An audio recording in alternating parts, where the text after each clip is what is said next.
For National Nurses Week, Fortis is honoring the millions of nursing professionals in our community, caring for loved ones. More so today, the need for nurses is vital, and Fortis College and Institutes recruits people like you to train to become a nurse. Do you want to be a nurse? Start your essential career in nursing with a Fortis education. Just visit fortis.edu to learn about hybrid instruction and online enrollment. Then talk to Fortis by dialing pound 250, keyword nursing school.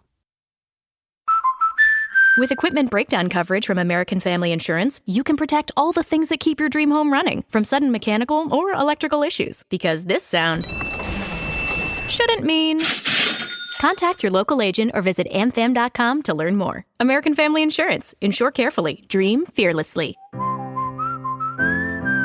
Refer to policy for equipment breakdown covered losses, deductible limitations, and exclusions. American Family Mutual Insurance Company, SI, and its operating company, 6000 American Parkway, Madison, Wisconsin. Products not available in every state. The following is a Hoop Ball presentation.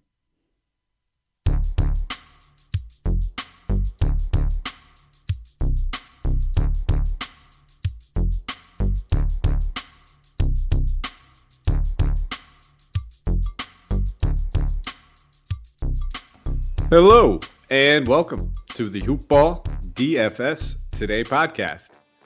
I am your host, Mike Apatra, and it's Wednesday. That means I'm joined by my good buddy Keith Gork. We're here to break down this wonderful May 12th slate for you guys. We got 6 games on the docket, 6 games to talk about. More importantly, my good friend, how was your week? Yeah, pretty good, man. I can't complain. Just watching the kid and having a good time, and just it's all good. Just chilling. How are you? How have you been? I've been good. I can't complain. I just on the work front, the day job, found out I got one of those calls. You get the call from HR, and you think it's gonna be something bad. You're biting your lip. Now I got told I had too much PTO that was gonna expire. Oh, there you go. So they said, hey, if you don't use it, you lose it. I just filed a nice 50 something hours in there. I got 13 straight days, including just took a nice long weekend. So I did it like a Friday all week and then a Monday. So I just had a nice stretch of days just to kind of relax. I'll be able to watch some of these, playing games, get some just good basketball intake. So I'm looking forward to it. But that's enough of me, man. I mean, I could sit here and just talk about how I'm going to enjoy my days off all day. It's just going to be filled with basketball cards and bad stuff. So no. Nonetheless, we got a big I would say a big slate, but some big games on a small slate to get to. Some price increases that we're going to talk about. But before we jump into anything, quick shout out to our presenting sponsor, MyBookie. Guys, head over there. Check out mybookie.ag. They are the number one sportsbook out there. The only sportsbook I give my stamp of approval for. And everybody, I think, over here at Hoop Ball will give the stamp of approval for. It's because they are just the best odds boost, the best customer service. One of the only ones that you'll see out there that not only allows you to bet sports, but has a fully fledged casino platform with table games, slot machines, everything. So guys, head over there. When you sign up on your initial deposit, you'll see that promo box. Put in the promo code HOOPBALL, HOOPBALL, and they will match you 50% on up to $1,000. So if you put in $1,000, they will give you $500 for free. So guys, head over there. Promo code HOOPBALL. All right, Keith. We have 6 games to talk about. The first one being the one that probably takes the cake is one that's going to get a lot of talk in the town. It is the Washington Wizards traveling to Atlanta, taking on the Hawks. We have an injury report for the Hawks. Kevin Ware is probable.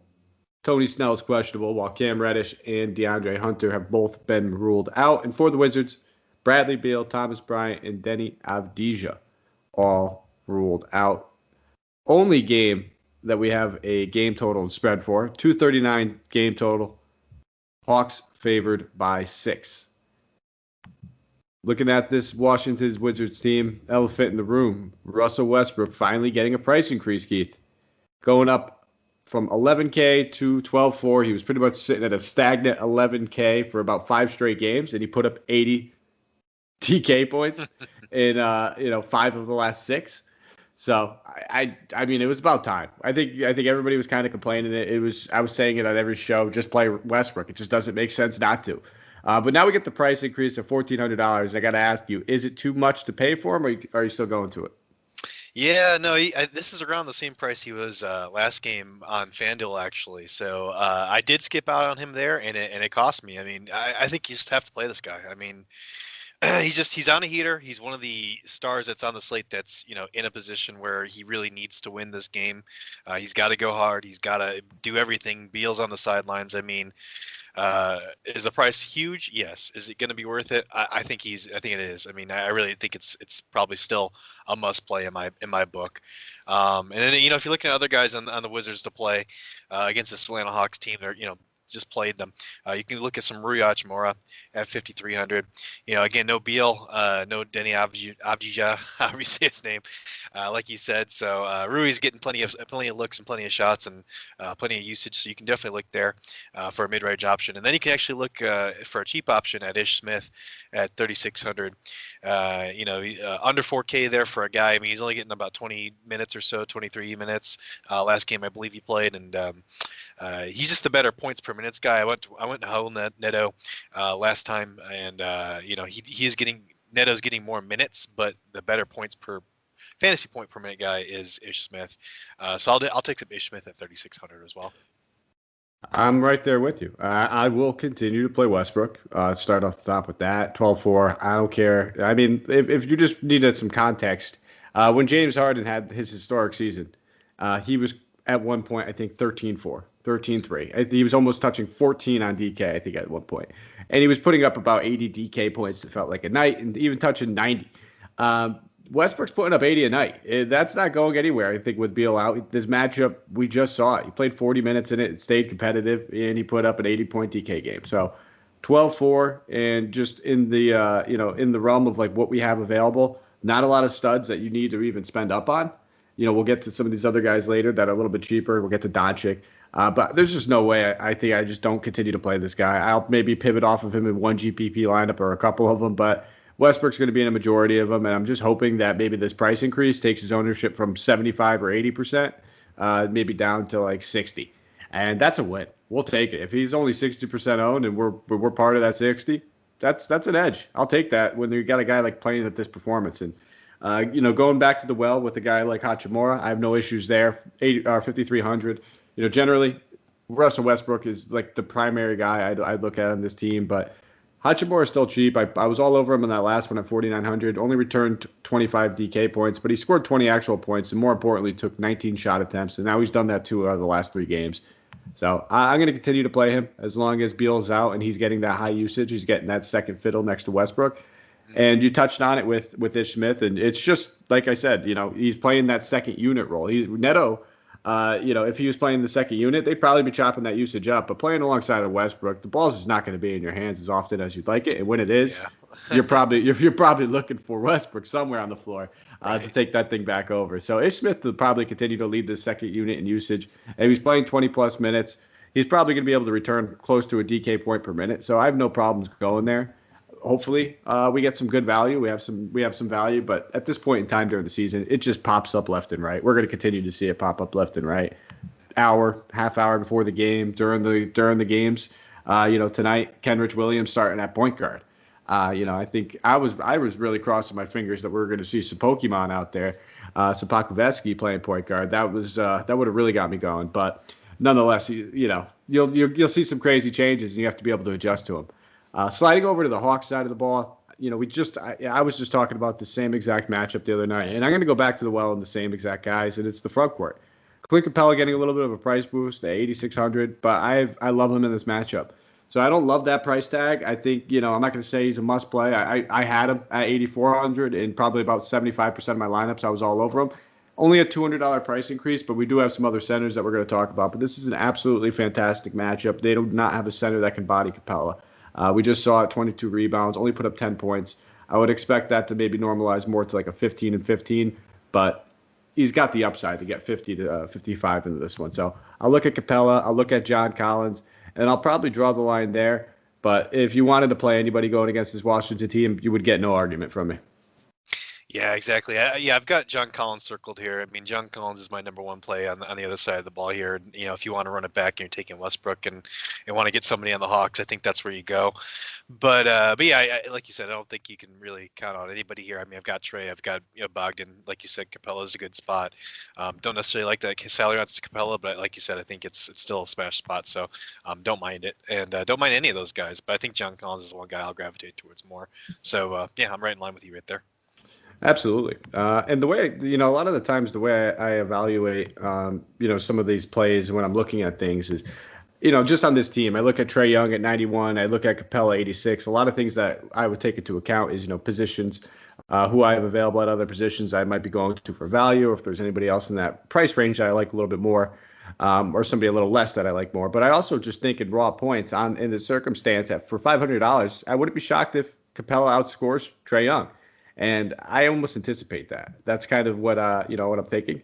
But we'll see. They're both absolutely fantastic plays. Would not argue with either one, but it is a little pricey on them. We'll move on. We'll move on to the next one, though. We got the San Antonio Spurs traveling to Brooklyn, taking on the Nets.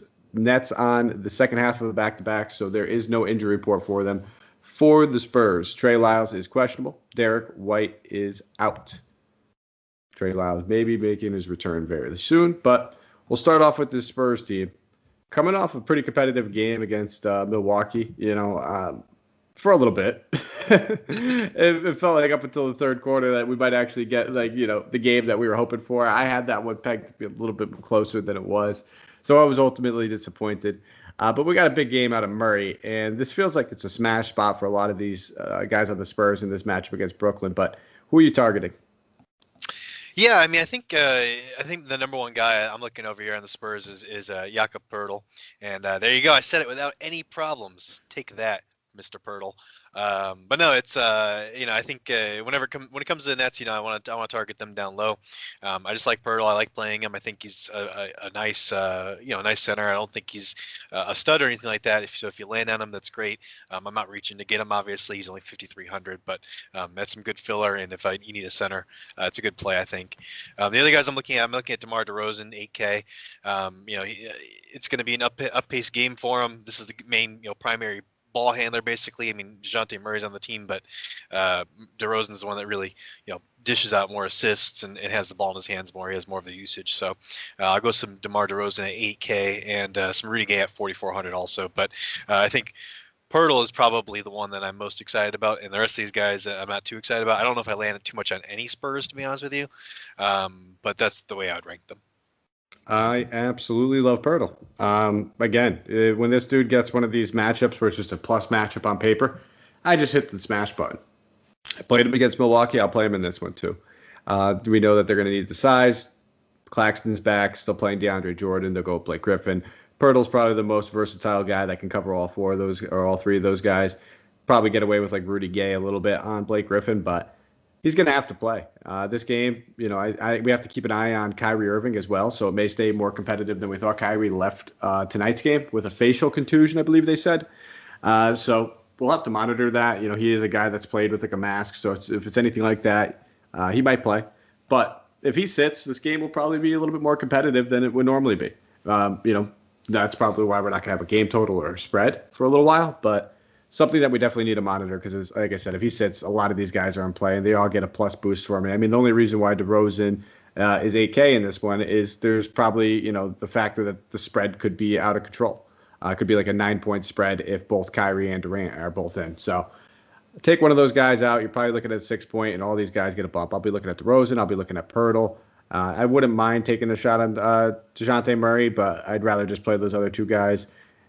And maybe even a little Patty Mills at 3,300. I always don't mind it, like rounding my lineup with Patty Mills, but we haven't been getting those 30 DK point Patty Mills games that we're used to. Not so much this season. He's probably cost me more money than he's won me. So take that one with a little grain of salt with that recommendation on him. On the Brooklyn side of things, for me, I'll keep it very, very simple. It's Kevin Durant, 9,800, especially if Kyrie sits out. I think Durant just becomes one of the best plays on the slate. Don't really care that it's a back-to-back. I think if he's good to play, he's good to play.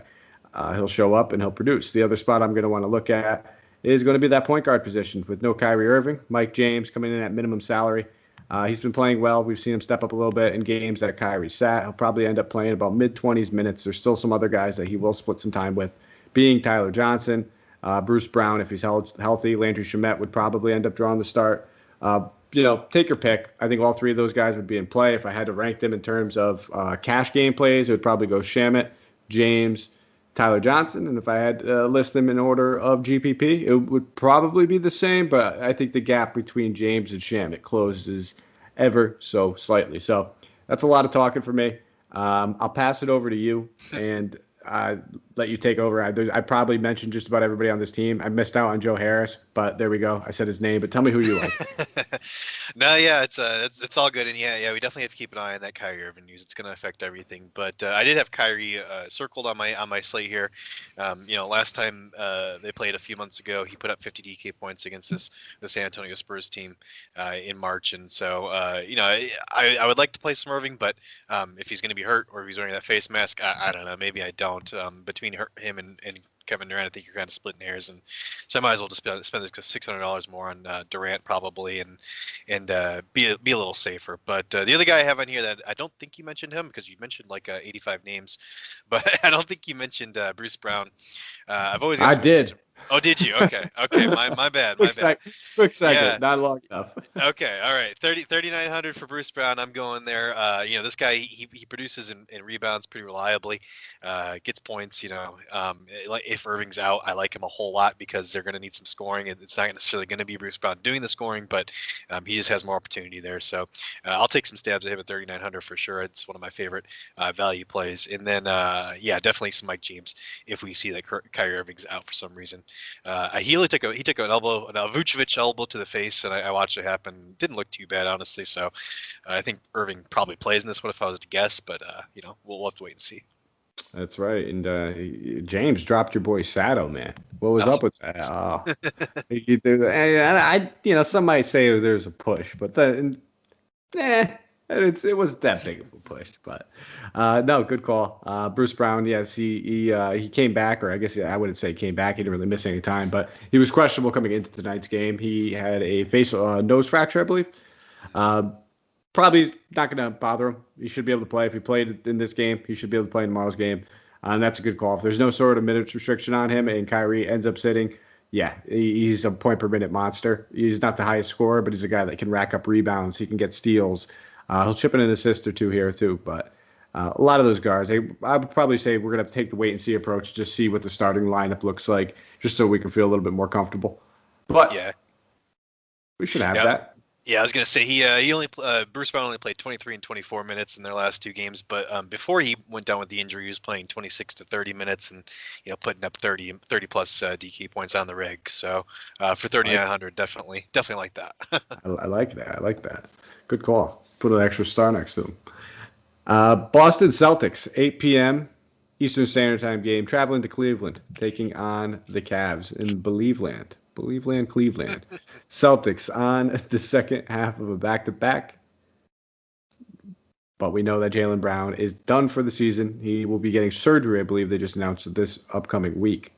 Matthew Dellavedova, Darius Garland, Isaiah Hartenstein, Larry Nance Jr., Taurean Prince, Lamar Stevens, Dylan Windler, all ruled out. Well, Cedi Osman is questionable. Looking at this Celtics team, there's a pretty couple obvious plays for me, man, and it's Jason Tatum at 9,400. Just feels a little too cheap for him in this matchup. I wasn't all over him tonight in that matchup, but this one just feels a little tastier. So I think I'm going to probably be overweight on Jason Tatum, especially knowing it's the second half of a back-to-back. We generally see, Kemba either limited or maybe doesn't rest as much necessarily, but they also haven't had a back-to-back in quite some time. So we'll see. Well, if Kemba Walker sits, though, it's only a bigger bump for Tatum, especially knowing that Jaylen Brown's out. You can also take a look at Marcus Smart. But I think I would play Fournier over Smart, who's starting to finally look like he was getting in his groove. We kind of heard him come out to the media and say originally, when he first came over here, he wasn't feeling like himself. But he's been absolutely cooking now, and this is a fantastic matchup for him. So Evan Fournier and Tatum would be my top plays, and I don't mind a little Smart action. After that, I'll draw the line, but I'll pass it over to you and get your takes on these guys. Yeah, definitely all over him in Fournier. I've been all over him the last couple times, and it's really paid off. He's just starting to get back to where he was, with the Magic. I mean, he's just a scorer, professional scorer, and without Jaylen Brown, they absolutely need that. So 5,500 for some Evan Fournier, sign me up for sure. One of my favorite mid-range plays on this slate. The other guy that I have on here, and I don't mind taking some stabs at Tatum. Tatum's fine, 9,400. Like you said, it's too cheap. He's just kind of so up and down this season. So I don't know. Maybe I do end up with him, but I think there's other guys I like more personally. But I don't mind that call at all. I think it's a good call. I just I have Tatum disease or Tatum. I want to stay away from it. I don't want to. He's my version. He's your version of like Harrison Barnes for me. It's just like one of the can't get him burned right, it. It's just, he burned it and you can't get him. I got can't get him right. No, but the other guy I have on here that you didn't mention is Aaron Neesmith. At 3,200, and this is if Kemba's out. Obviously, we have to see if Kemba plays or not. It's a back-to-back. Kemba did exit tonight's game also with a shoulder injury, but he did come back and play. So, but I think he probably does sit out, and so I do like some Aaron Neesmith. Him, Pritchard, and Carson Edwards have pretty much been splitting that point guard duty, and this is the best per minute producer as far as that trio goes. So 3,200, and that's just taking some stabs, maybe a GPP play more so than a cash play. Right, I like the call. He's a lights out shooter, this kid coming out of college. So that's shoot or shoot, and when you get hot, you get hot. Definitely a GPP play, because that's the thing. If the shot's off, he's probably getting you 12. If the shot's on, he's probably getting you 25 at minimum salary, which we would absolutely take. On the Cleveland side of the ball, I got my shares of Sexton last game. This feels like a game where, he's still priced similarly, but I think I'm going to hop off in this one. So I have some interest in a couple guys over here. It's nothing crazy. Dotson drew the start in that last one. He's pretty cheap, but again, not a guy that's a great point per minute type guy. So I'll just pass it over to you and kind of get your take on this. As of right now, I have a couple guys still in my player pool, but no one's really just popping off the page for me. Yeah, I'm not. It's hard to be too high on these guys, especially since they're going up against the Celtics, which is pretty. I mean, they're average defense, maybe slightly above average. It's not necessarily a great matchup for them, is what I'm trying to say. So it's hard to really get too excited about any of these Cavs guys, and they're not interested in winning games. Like guys, like they were winning up until the fourth quarter of that last game I was watching, obviously because there's playoff implications for my Bulls, and they just suddenly lost. It's like, I wonder how that happened.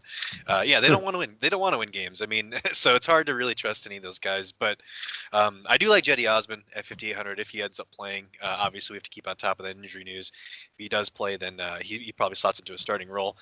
Probably gets a lot of touches. He seems like one of those guys that even on a tanking team is going to get a lot of touches and a lot of shots, and probably go off for 30 points in a losing effort. So I'd like some Cedi at 5,800. Don't mind that. I do like some Dean Wade also at 4K, and I like that even more if Jetty's out. Last game when he was out, I know the guys on the pod called it, but he had just a really great game, and he was even cheaper than this. So 4K, it's creeping up a little bit, but it's still some value there. And then the last guy I'm going to add, and I'm not even going to attempt the first name. I'm not going to attempt it. But I know it's Cabangeli because my wife is a Florida State gal, and she knows. We watched some Cabangeli in college. But anyways, Cabangeli at 3,200. This guy, man, he's a fantasy point per minute stud. It's just a matter of, is he going to get more than 15, 20 minutes? This is a GPP play. But 3,200, he's almost the bottom pricing. And, if Jetty doesn't play, and he's going to get some minutes. He's going to get at least 15 minutes. I'm hoping he gets closer to 25 minutes if I play him. Because he put up, I think, like 14 points and then 9 points in the last two games. So he's getting shots up, he's getting boards, he's doing what he does. It's just a matter of if he's gonna get minutes or not. Yeah, it just makes you a little. I was happy when I saw Anderson Varejao get signed because I'm like, holy crap! Did not see that coming. Varejao back on the Cavs, that's cool. But then you realize, well, he's getting into Cabangeli's minutes, and guys like that who would rather see get the extra couple minutes. And that's what kind of hurts. Yeah, I like Cabangeli.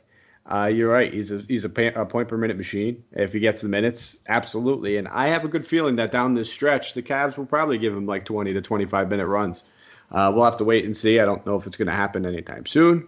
And if you can, pinpoint that game and capitalize on it before, the price tag gets adjusted, then you'll win money.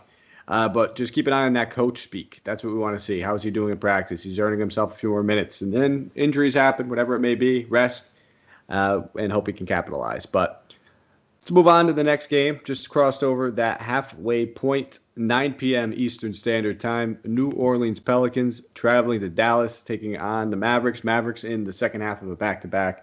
For the Pelicans, though, Steven Adams is questionable. Brandon Ingram is doubtful, while Zion and Josh Hart are both ruled out. I'll pass it over to you, Keith. This Pelicans team, it just doesn't have the same swag and allure and lust. You see everybody basically get hurt once you lose key players like Zion and like Ingram. It affects Lonzo's game. It's affecting Bledsoe's, and it feels like a more positive manner due to the usage. But without these guys on the floor, Lonzo's not a guy that is an alpha dog who's really going to capitalize on 25 shots. He's not going to take the usage like that. So it just takes more assist options out of his hands and off the court. So at 7,700, I wouldn't fault you if you wanted to play him. Dallas's defense has also been very, very good against opposing point guards. So I think I'll take a pass in this one. I don't think I'll pay the 77 for him. If anything, I would probably just maybe look back at Bledsoe at 61. Still, again, guards going against Dallas has been tough since I would say the All-Star break. Their defense has vastly improved. But Hernan Gomez at 56, centers against Dallas has been a thing that you could definitely capitalize on. And if Nikki Alexander Walker at 6,200, his minutes, they're starting to increase. He's only been back for 2 games, played 21 and then 24 minutes, but he's taken 27 shot attempts over the past 2 games with a high of 32.5 DK points in there. So I don't mind taking some stabs at him. I wish the price tag was more around like 5K or 55, just because we don't know what the minutes are. But again, same thing we just said about Cabangeli, where we're expecting these minutes to go up. And let's be real, if he was playing the past 10 games and these guys were out, he'd be playing 34 minutes a night right now. He's getting his minutes worked up. Now, do I expect it to go to 34 minutes tonight? No, probably like 26, 28 maybe.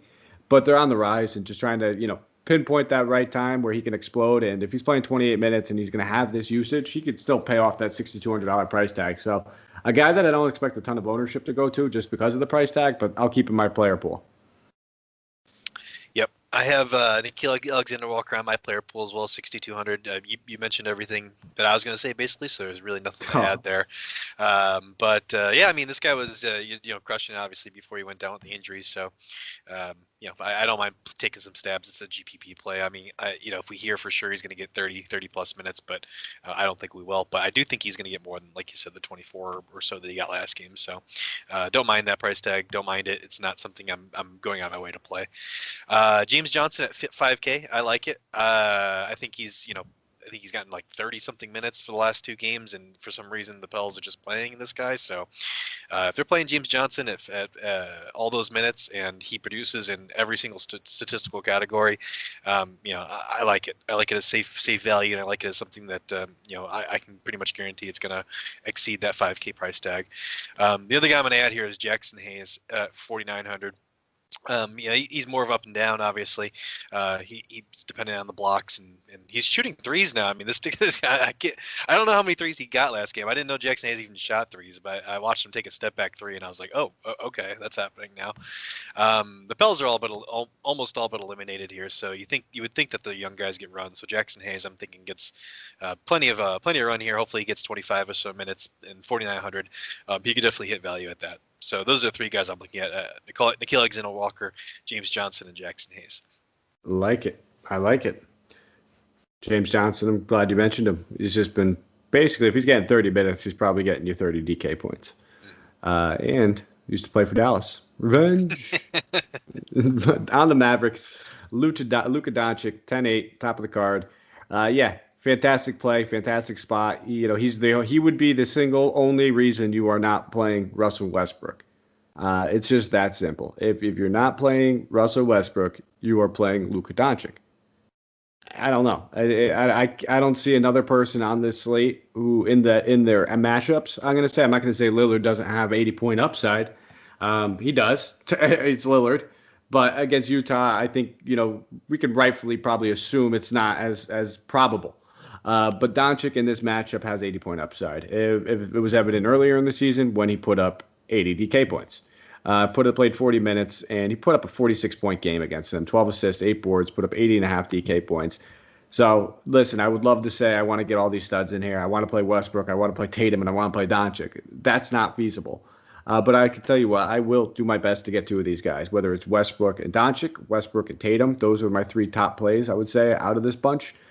Durant falls a little bit below both of those guys for me. I think if Kyrie sits, Durant's ownership would probably skyrocket and basically push Tatum's down to what would be a great GPP pivot. And I already can assume Doncic is going to be not low, but lower than it should be, knowing that a lot of people would just rather go to Westbrook. So there you go. That's my spiel on this. I'm going to be playing some Doncic. I don't think many people have to listen to this podcast. If they've listened to it once or twice, then they know me. I'll be playing some Doncic, no, regardless. But nobody else on this team for me. I'll cut my take there, and I'll pass it over to you. Yeah, I think that's probably why I'm not as high on Tatum. Maybe is just because I want me some Westbrook Doncic lineups. I mean, that's what I want to play. That's what I'm gonna play. That's what I want to play. So go away, Tatum. No, I don't mind the Tatum play at all. But I want Luka and I want Westbrook on my lineup. So 10-8, sign me up for sure against this Pelicans squad that is totally decimated. They need, they want to win this game. It's important. Definitely no Kristaps Porzingis. It's got everything going for it. All the markers of a big game. So I love it. Tim Hardaway Jr. 6K. I will take some stabs at him. He's been hot. Is he going to normalize and regress back to the mean? Of course he will. But he's been pouring it in, and without Porzingis in the lineup, he's going to be out again for this one. Then THJ is going to get plenty of shots up, and if he's hitting those shots, then he's probably going to hit value there. And then the last guy I'm going to add, and this is just a dumpster dive here if you need to save the salaries, Maxi Kleber, if he ends up suiting up. He hasn't suited up in a while, but they're kind of thin down there without Porzingis, and they've been playing I think Willie Cauley-Stein and somebody else I'm forgetting right now. But Dwight Powell, who actually got ejected tonight. It was flagrant. So they're playing those guys, and I'm sure they'd rather play Maxi Kleber. I mean, he's a better player in my opinion. So 3,200, I don't mind playing him there. I don't know how big the upside is, to be honest, but it's just again a basement bargain bin play. Yeah, and Kleber's the more versatile defender out of the bunch too. He guard a little bit more positions, stretches out a little bit, so he offers a little bit more than Cauley-Stein and Dwight Powell do. They're more of kind of guys that just patrol in the paint. Looking on to the next game, 9:30 Eastern Standard Time game. Portland Trailblazers traveling to Utah, which I'm expecting this to be a great real-life basketball game, full of fireworks. I'm hoping we get that. For the Blazers, Zach Collins out, Nasir Little questionable. For the Jazz, Mike Conley, Donovan Mitchell, and Juwan Morgan all ruled out. News came out this afternoon about Donovan Mitchell that he will miss the remainder of the regular season. Hopefully they'll have him back for playoffs because the Jazz have just been putting together what was a fantastic season. And now it's just looking like, right at the wrong time, they are facing the injury bug. But we'll start off with this Portland team. Again, they talk about guys that are teams that are trying to win as much as possible towards this last stretch of the season. Portland's right in there. And Damian Lillard coming in at 9.6. I would normally be all over Dame in this kind of environment, knowing it's like a must-win game for him. It's going to be a competitive game. Damian Lillard is absolutely matchup proof. We generally see him step up more in these competitive type games, but with all these other guys on the slate that I've already talked about, I just don't see myself actually getting to him or having any shares of him. So I'm not going to say him. Probably not going to say CJ McCollum. I don't want to challenge Nurkic going against Gobert. Not something I'm very into. So if I'm looking anywhere on this, it might just be at the return of Carmelo Anthony. He's going to be back at 3,800. We've been seeing him put in a couple of those 20-point games in a row. So, if he's back, he's playing 18, 19 minutes in this kind of matchup. He'll get right back into his normal role where he's getting that bench unit usage, taking 10 shot attempts, 11 shot attempts a night. So I don't mind taking a stab at him. And Enes Kanter at 4,300. I could just see him playing a couple extra minutes in this matchup. He has experience going against Gobert. And in this matchup twice already this season, he's put about 22 DK points. So just about returning a 5x value. Not a whole lot to love over here, but what are you looking at? Yeah. You just look at the pricing and the value, and it's just not. There's nothing really. I can't really get behind anything. I do have Dame on here at 9,600, and I do have a note here that just says he's a great contrarian GPP play. I mean, if you go Dame at 9,600 and he puts up, significantly more value than Doncic or Westbrook does, boom, you're pretty much winning money. I mean, so that's the way to look at it. But I probably won't land on him very much, if at all. If I'm throwing out maybe 50 lineups or something, maybe I'm throwing a couple out there with Lillard in it. But But no, I don't like anything on this Blazers side pretty much. So we can move on. Yeah, a little ugly, but yeah, you're right. He would be the contrarian pivot because I think if anybody outscores Westbrook, you're going to win money. If you don't have, if you just don't have Westbrook and you have somebody that outscores him, you're going to win money. He's going to be probably 80% owned. I want to believe that he'll be 60 with the price increase, but there's no chance. Looking at this Utah Jazz team, rock solid matchup for him. I wouldn't say it's plus anywhere necessarily. Guards can usually have their way with this Portland backcourt. As good as they are on offense, not so much to fear on defense. At 8,400, Rudy Gobert comes in, though. He's played well in this matchup 2 times this season. He's averaging about 48 DK points against them. He just lines up where would I play him or would I play Capela? And I would probably lean more Capela. I like him in that Washington matchup just ever so slightly more. You can keep in mind, believe it was one of these games went against Nurkic, I believe, if I'm not mistaken, and the other one wasn't. So the numbers might change a little bit with a bigger body on the floor, as opposed to just having to go against Cannon. But probably not going to make it for me. Clarkson coming in at 7,500, coming off of a fantastic game, 53 actual DK points. I don't mind him in this matchup at 7,500. It's probably the perfect price tag of where he should be. He's averaging about 1.15 DK points per minute against this team this season. So if he's going to play 30-plus minutes, he's probably going to return value about 5-6x on that price tag. He's always got the upside for a little bit more, but he's a little too volatile. I don't know if I would trust him in cash. I'd probably just keep him in my GPPs, and then it would be just Joe Ingles after that at 65. But these are comfortable price tags for all these guys. I don't know if we're really getting any value from them. We just know that they have the upside in this matchup. Yeah, the plus matchup makes me keep them there, but I'm not super high on them. But I do have Clarkson, I do have Inglis in here.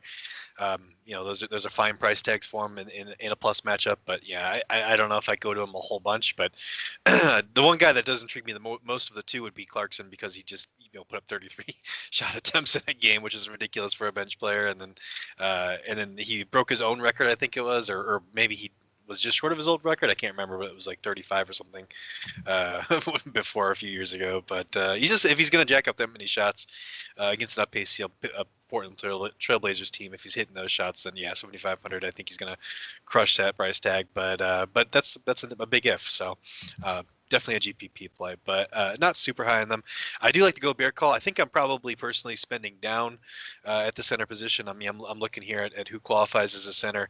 I already mentioned Pirtle, and actually even Rui Hachimura qualifies as a center. So, that's 2 solid options right there. I already mentioned, and they're both 5K or so. So that helps me fit in those giant contracts of Doncic and Westbrook in my lineup, so I like that a lot. So I'm probably not spending up on center, so I'm not really looking Gobert's way.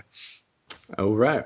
We will keep it moving to the final game, 10:30 Eastern Standard Time game. Houston Rockets traveling to L.A., taking on the Lakers. Lakers on the second half of a back-to-back. LeBron James did not play in tonight's game, although reports said that he would. He did not, so there's a chance he could suit up in this one. Doesn't make sense to me that he would, miss the primetime game and then play against the Rockets when they're basically down to their core. So I'm going to kind of consider him out, but keep your eye on it.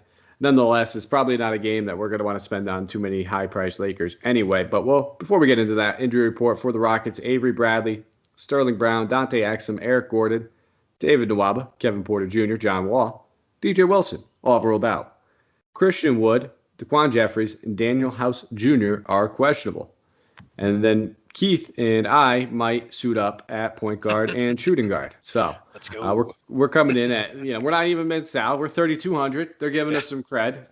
We got some upside, some risk associated with us. But no, man, it's really just take your pick with a lot of these guys. If Christian Wood sits, I have no issues going back to Kelly Olynyk. In fact, the tank, nothing. This dude's just being a point per minute monster. 7,800 is just too cheap for what this guy's been doing on a nightly basis. The matchup, as good as the Lakers have been on defense, I still think he can get it done. And I love that he has that power forward eligibility. It just comes down to what you're spending on, where you're spending on, and does he fit it?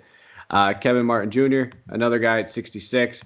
I might back off of him ever so slightly. I know he's been just churning out great games, 4 straight. For everything I just said about Kelly Olynyk, Kevin Martin Jr. has done the exact same thing and has done it at a much cheaper price tag.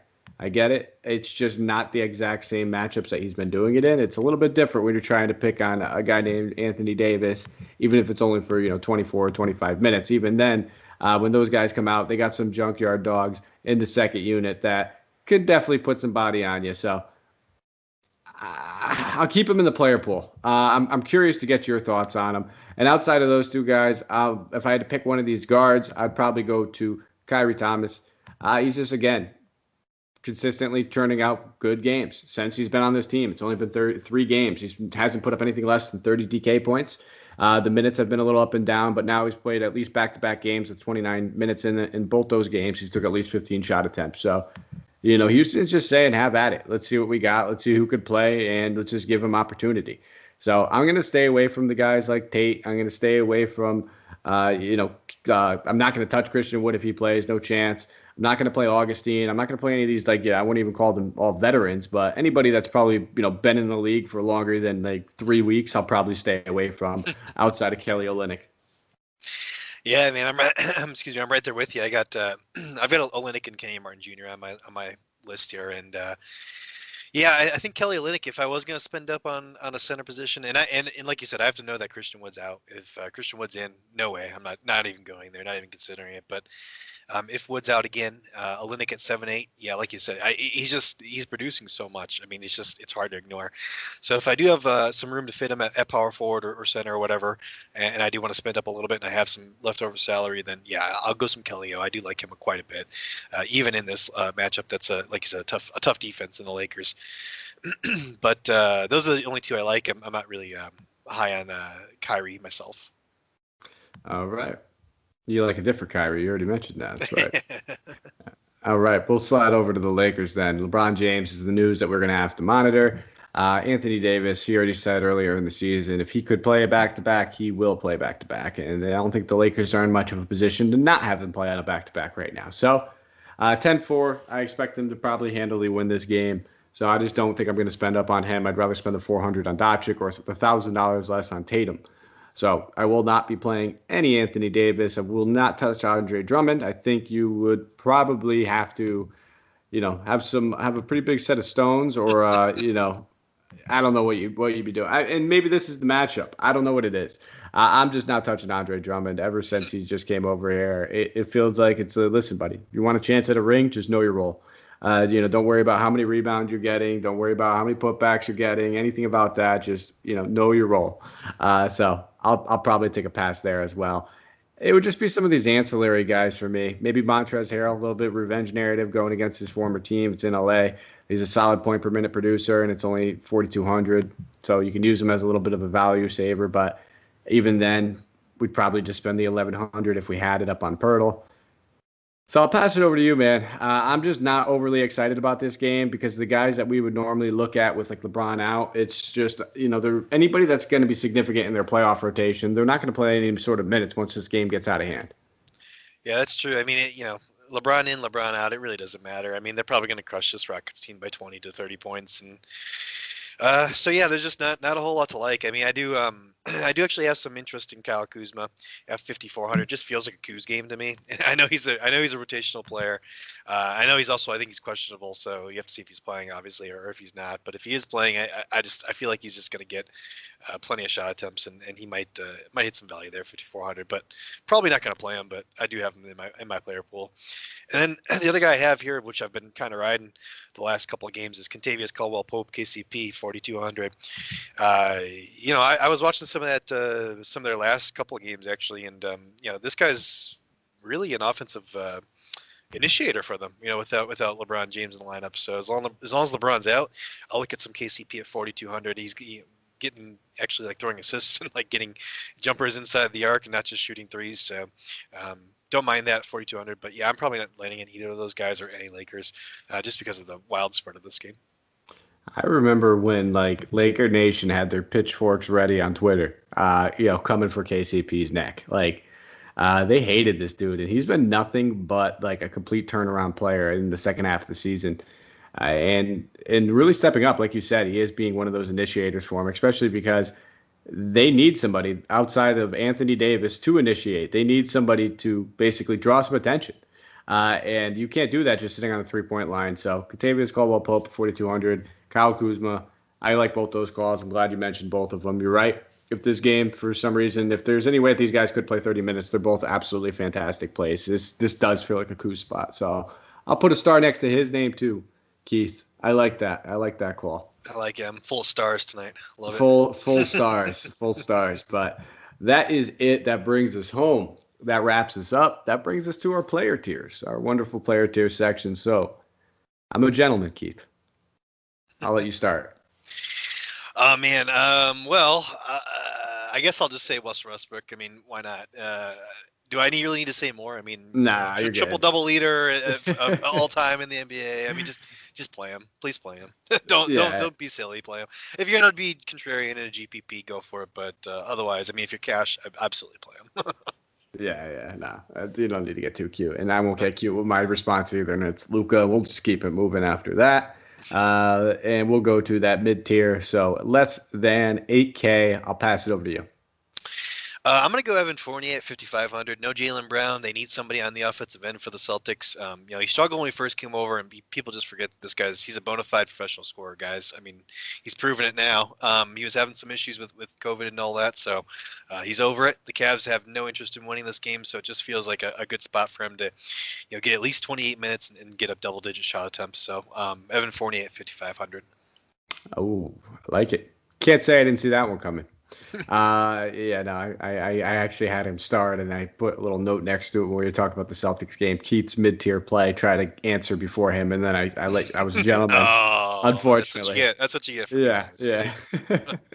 All right, I'll go for my mid-tier. I'll go Jakob Poeltl, a guy that we both talked about, that we both like in this matchup. I think he's going to play a major role in this slate simply because of the value at center. Like you said, there's a lot of guys that we like that we want to spend up on. It's just going to be awfully tough depending on what studs you get in there and how you try to, construct your lineup. So I think Jakob Poeltl, price tag, matchup, and simply for the position eligibility is going to be my mid-tier play. We'll go to the value. I'll let you round us out. All right. I'm going to go Bruce Brown at 3,900. And, like I said, before he went down with the injury, he was putting up 30, 35 DK points on the reg, and the salary's just too low for a guy. I know he had a really good first half against the Bulls tonight. I was watching, but I didn't see how he finished. But, he's just going to have a huge role. And if Kyrie's out, I like it even more. So if Kyrie's out, he's a lock for me. He's pretty much nearly a lock as well, even if Kyrie's in.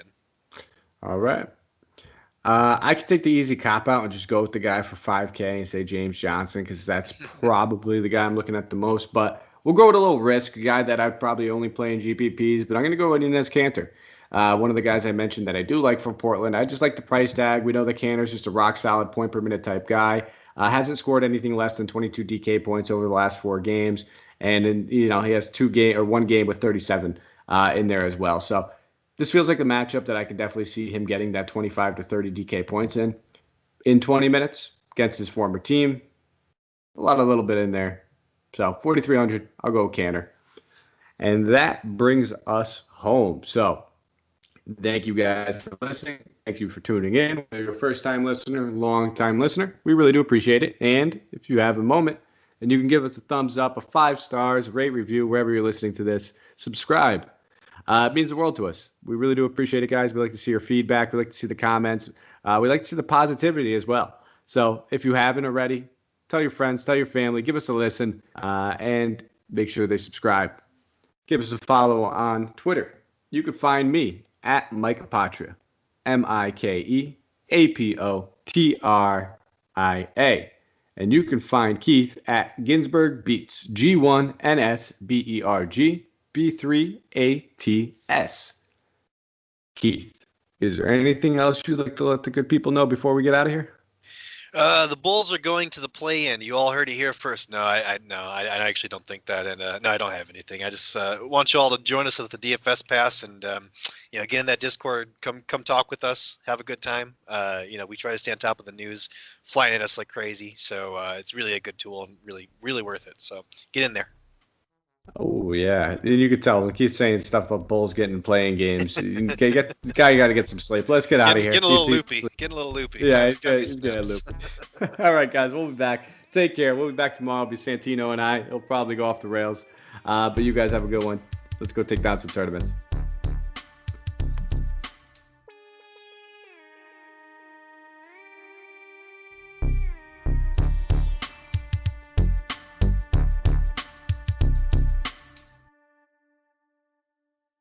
This has been a Hoop Ball presentation.